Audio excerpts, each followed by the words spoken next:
Hello, my name's Robert Cardoza. I was one of the original stunt riders in the movie E.T. And what I'm holding in my hands is one of the original screen-used bicycles. Reason I know that is because I put all the stickers on every one of the bikes. I also worked on every one, I delivered every one, and I know what the bikes were. And it was maybe 1 or 2 years ago, a guy contacted me and said, this guy's trying to sell an original ET bike. He says he has. Well, he didn't know what he had at that time. He found out after the fact. He sent me some pictures. I told him the bike is an original bike. I know. Then the bike was sent to me in Los Angeles when I did a promotion for a company called Shoe Palace, who bought the rights to the ET name for some shoe brands. And they brought it to me. I looked it over and I was amazed that it's the one. Could not believe it, was amazed. But it is here, it is real. I did sign it, so nothing's been changed. It's scratched up, yes, but this is as original as you're gonna get a real screen-used ET bike. So how many were made for the production? Because you were involved in that. Well, being made, there was a tan one, the iconic red and white one, there was a blue and tan one, and then there was a blue and white one, I think. I think there was 5 made for the movie, but overall I think we made 10 or 15 of them.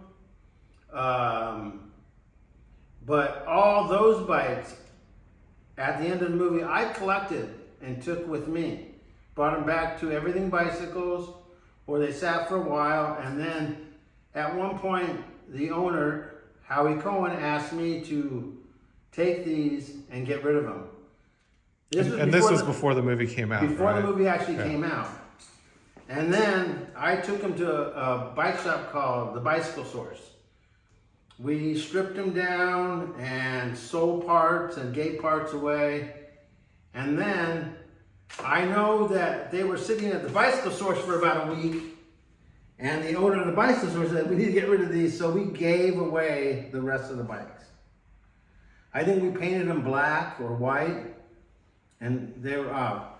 That's why I was so amazed when I saw this one come back, because I had no clue that this one existed until that day.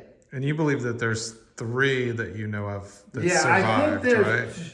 Amblin has a couple of them, but if they still have them, because rumor has it, one was taken by one of the Amblin people for their kid. Okay. But the one with the basket and stuff was hanging in Amblin Entertainment for years. So I don't know if it's still there or what happened, but they had moved buildings too, so. Right. And so when you guys were making these customizations for the film, you said you hand cut all those black stickers? Yeah, you gotta remember, all the stickers were just on plain sheets. So I had to cut every one out, put them on myself. That's why it's so easy to tell just by the jagged cuts and stuff on the stickers. And you said this was a customization too here, right? Oh yeah, well, everybody in the 80s, they didn't make truly bent levers, so we bend them all. And that was one of my jobs at Everything Bicycles, to bend hundreds and thousands of levers. Yes. And Kuwahara Bicycles still exists. They're in Japan, in Osaka. The family still owns the company. In fact, today I still ride a Kuwahara bicycle racing. And then in the making of the film, you got involved. You were involved in the idea of where to get kids to ride bikes. Oh yeah. What happened is I was sent to Culver Studios, where Spielberg Productions was based out of at that time. I went there to pick up some stuff. Steven showed me what they were going to have the kids do, And I kind of chuckled at him like, there's no way these kids are going to be able to do this. He kind of asked me why, and I said, because I raced bicycles and I've been riding bicycles for a long time. So he said, really? So I just happened to be having my bicycle in the back of my personal truck that I had driven there, and took it out, rode it up and down the studio at Culver Studios, and there's these concrete truck fillers. They're about 3 or 4 feet high. Steven's car was parked by one of them. So I decided, well, I can surprise him. So I took a big running leap, jumped over his car. And at that point, he was like, where can we find more kids like you? And I explained to him, if you go out to Ascot, and at that time, Ascot BMX in Gardena was one of the hotbeds of motocross, BMX. And there'd be maybe 500 to 1,000 kids on a Wednesday night there. So Kathleen Kennedy and her group showed up, set up a little table with her little Polaroid camera, started pulling kids off the track, taking Polaroid pictures of them, getting some information, and asking them to show up at the valley. And once they showed up at the valley, they made their decisions. And there comes the funny part with me. I was only there as the representative at Kuwahara Bicycles, I thought. When I walked into the area, this little lady runs up to me and asks me, are you Robert Cardoza? And I said, yes. She goes, you need to go to wardrobe. And I went, Robert? And so I went off to wardrobe and became Greg. And so I did anytime you see Greg on the bike, it's me. All right. And how would people identify Greg? Like, what were you Greg wearing? has the red hat and the speakers on his face, and he's wearing I think a tan vest and some aviator sunglasses. I easily spot out. I'm usually in front of the group. So. And you were 18 at the time of filming? Yeah, around 18 or 19, okay. yeah. Okay.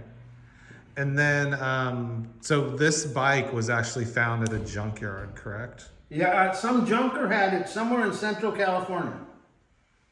And a picture was sent to a friend who sent it to me. I said, I can't prove that's real yet. Send me some more pictures. He sent me these pictures and I said, that is real. And somewhere in between then and when I talked to the guy, the price quadrupled in price. Right. Because he found out what he had in his hand.